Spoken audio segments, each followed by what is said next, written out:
Hello everyone, my name is Anna and I love trying vintage recipes. So today I'm making Busy Day lemon cheesecake from 1959. I found this recipe on Pinterest. I find a lot of great recipes on Pinterest, modern day and vintage. This is a Jell-O pudding recipe and I have never tried it. I've never tried to make a pudding cheesecake. I don't even know that I've ever heard of it, but I did have to get some lemon Jell-O pudding mix. And it does make me wonder if you can do this with other flavors. That could be really fun. This is a great summer pie because there is no baking involved. There's no cooking on the stovetop involved. You just mix your ingredients, pour them into a graham cracker crust, and let them chill. It says the chill time is an hour, and if you know me, you know I don't believe that for a second. It always seems like these vintage recipes, they just have a very short chill time, and it doesn't usually work out for me. So likely, I'm gonna let this sit in the fridge overnight. I feel like I've been doing a lot of these refrigerator desserts and icebox pies lately. I just can't stay away. They're so easy. They usually turn out delicious, and as the temperatures climb, they are the perfect sweet treat.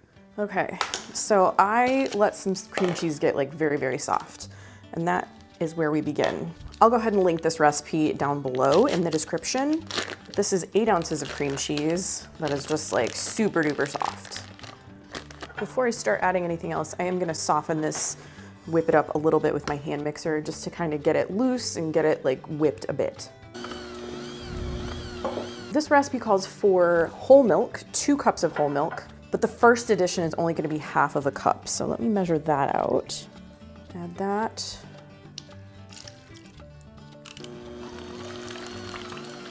And yes, this bowl is a new addition to my Pyrex collection.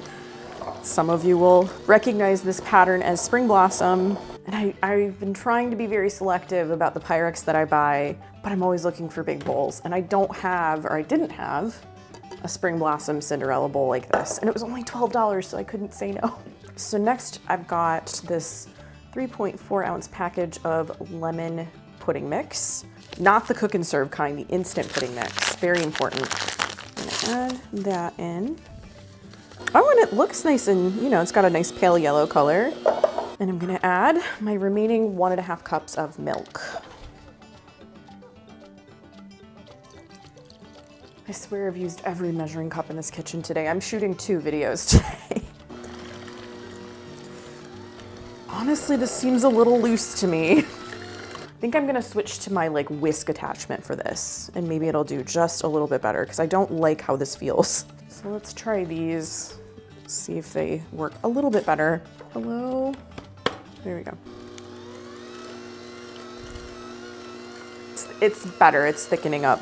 I like this. And next we have our graham, whoa!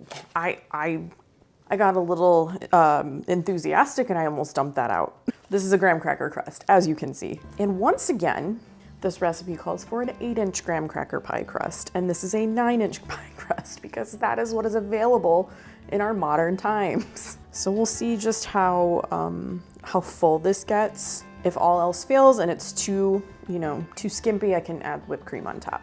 But this has come up with like nearly every pie that I have made on this channel.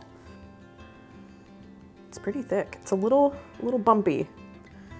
Okay, you know what? That is just about perfect. So 9 inches on this one actually worked. Sometimes it doesn't. And there we have our cheesecake. I'm gonna stick this in the fridge and I'm gonna let it go overnight. It says an hour, I don't believe it, so I'll see you tomorrow. So I left my cheesecake in the fridge overnight and this is what it looks like now. No, those graham cracker crumbs didn't magically sprout in the fridge. I did take a few minutes just to crush up some graham crackers in a little Ziploc bag and then sprinkle them on top as a garnish. It does say to do this in the recipe. I just didn't want to leave those in the fridge overnight, and I thought maybe they would like sink in the pie or get soft or something like that. So I did add that little bit of extra garnish. And now for the fun part, I get to give this a taste, and I have been thinking about this since I made it yesterday. I was just dying to dig into this for some reason. It really sounds amazing to me. Okay, it's feeling pretty good. The knife comes out kind of clean. Yeah, that's cutting really nicely. My cute plate. Oh, I'm so excited. Maybe. Oh, will it come out in one piece? Maybe. Oh, okay. Well, I may have damaged some of the other sides, but it's fine. Nobody cares. So that is what we've got. Oh, I'm gonna drop it. I better eat this before I throw it on the floor. I'm so excited. I know I've said that like 4 times.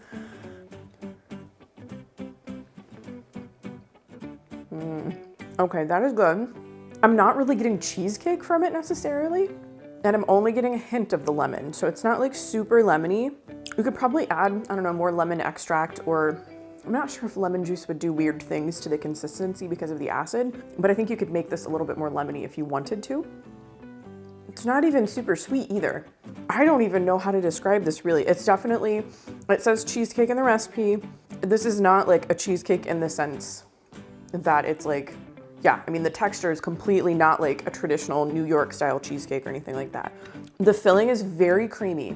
The flavor overall is very subtle. It's not super lemony. It's not even like super duper sweet. I don't know if maybe I'm just coming off of my last chocolate pie with the sweetened condensed milk and I'm expecting it to be sweeter or what, but it is just really nice. You know what would go great with this? I think if you put some fresh strawberries on top, maybe even in the filling, that could be really good. The strawberries on my plate made me think of that. I think this would pair well with other flavors because it is kind of like, it's not quite vanilla, it's not quite lemon, it's a very neutral flavor. Great summer dessert though. This is very cooling. I love a refrigerator pie. Obviously, I've made a few of them on this channel, and this is one that I would definitely recommend that you try.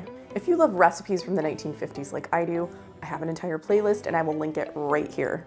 I hope you liked this video. If you did, please give it a thumbs up and subscribe to my channel. I post videos about food, vintage cookbooks, and retro recipes every week. Thanks again, and I'll see you in my next video. Bye.